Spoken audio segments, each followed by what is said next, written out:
जल्द ही फरवरी का महीना भी आ गया। लियो ने अपनी डायरी में सारा के लिए कविताएं भी लिखी। एक दूसरे से न मिल पाने के अलावा बाकी सब कुछ बहुत अच्छा है, लेकिन जल्द ही वैलेंटाइन डे का दिन आ गया। लियो अचानक एक बुरे सपने से उठ बैठा। उसने अपनी आदत के मुताबिक सामने देखा तो सारा फूट फूट कर रो रही थी। आज ही के दिन उसके पिता ने अपनी जान दी थी। वो बहुत दुखी थी। लियो ने तुरंत बोर्ड पर लिखा, आज क्या हुआ? सारा ने रिप्लाई किया, आज बहुत उदास हूँ, काश तुम मेरे पास होते। अपनी गर्लफ्रेंड को इस तरह टूटता हुआ देखकर लियो पूरी रात सो नहीं पाया। वो उठा और टावर की रखवाली करने वाले पुराने लोगों के लिखे मैसेज देखने लगा। उसे सारा से मिलना ही था। उसने तुरंत हथियारों का बक्सा खोला, एक रॉकेट निकाला और उसमें जुगाड़ करने लगा। उसने अंदर का बारूद निकाल दिया और फिर उसे क्लाइंबिंग हुक से जोड़ दिया। आखिर में उसने एक मोटी केबल बिछा दी। ये सब देखकर सारा हैरान भी थी और बहुत खुश भी। फिर सारा की नजरों के सामने ही लियो ने बिना डरे बंदूक का ट्रिगर दबा दिया। रॉकेट हवा में उड़ता हुआ सीधा पीछे वाली पहाड़ी पर जा गिरा। लेकिन तभी वहां अचानक थोड़ी सी आग लग गई। सारा ने तुरंत फुर्ती दिखाते हुए एक झटके में आग बुझाने वाला सिलेंडर उठाया और आग बुझाने दौड़ पड़ी। देखते ही देखते उसने आग पर काबू पा लिया। फिर उसने रस्सी को एक पेड़ के तने से मजबूती से बांध दिया। जब उसने देखा कि लियो ने लिखा है आज रात का डिनर साथ करेंगे, तो सारा थोड़ी नर्वस हो गई। उसका दिल जोर जोर से धड़कने लगा। उधर लियो ने भी खुद को अच्छे से तैयार किया और अपने हाथों में कुछ जंगली फूल भी रख लिए। आखिर स्पेशल फील कराना भी तो जरूरी है।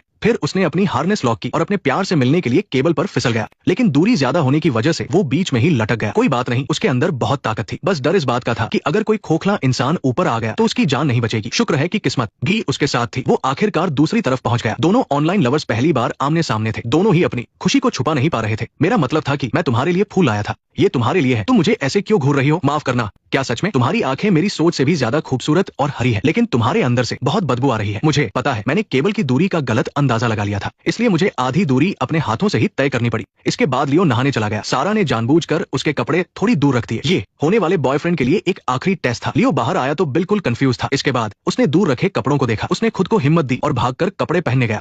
लड़के की बॉडी देखकर सारा काफी इंप्रेस थी। इसके बाद दोनों ने साथ में डिनर किया और एक दूसरे के बारे में बातें करने लगे। उनकी बातों में उनके गहरे राज छुपे थे। ये समझने के लिए आपको उनकी बातें सुननी पड़ेंगी। तुमने अब तक का सबसे दूर का निशाना कौन सा लगाया है? बताओ मुझे। ये मत कहना कि तुम्हें नहीं पता। हर टॉप लेवल का स्नाइपर अपने हर एक शॉट की दूरी जानता है। मीटर मेरा निशाना। हाँ, ये दूरी तुम्हें दुनिया का सबसे बेस्ट स्नाइपर बनाती है। तुमने पिछले साल आर्मेनिया में भी ऐसा ही निशाना लगाया था। क्या ये तुम्हारे लिए नामुमकिन नहीं था? एक दूसरे को थोड़ा जानने के बाद लियो ने बातों को आगे बढ़ाया। हंसी मजाक तो चलता रहा, लेकिन लियो रोज इस खाई में यही सोचता था कि आखिर ये खोखले इंसान आए कहां से। सारा ने बताया कि बचपन में वह भी अक्सर अपने पिता से पूछती थी, ऐसा क्यों होता है? उसके पिता केजीबी के एक एक्सीडेंट थे। ऐसे सवालों पर वो हमेशा कहते थे। आगे की बातों में उन्हें पता चला कि मिशन के बाद दोनों को ही नींद न आने की बीमारी थी। दोनों ही अपने काम और पर्सनल लाइफ को अलग नहीं रख पाए। उनके मिलते जुलते ख्याल उन दो गोलियों की तरह थे जो अपना रास्ता भटक कर भी एक ही दिशा में जा रही थी। इस घने अंधेरे और अकेलेपन को चीरते हुए अपने खतरनाक मिशनों के बीच आखिरकार दोनों दिलों ने एक दूसरे को ढूंढ ही लिया था। म्यूजिक बजते ही सारा नाचने लगी और खुद को भूल गई। उसने शीशे पर डेविड की परछाई देखी। माहौल बन चुका था। उसने डेविड को इशारा किया। डेविड ने कोई रिएक्शन नहीं दिया, पर सारा ने हार नहीं मानी। डेविड के अंदर की आग भी अब पूरी तरह भड़क उठी थी और वो भी जोरदार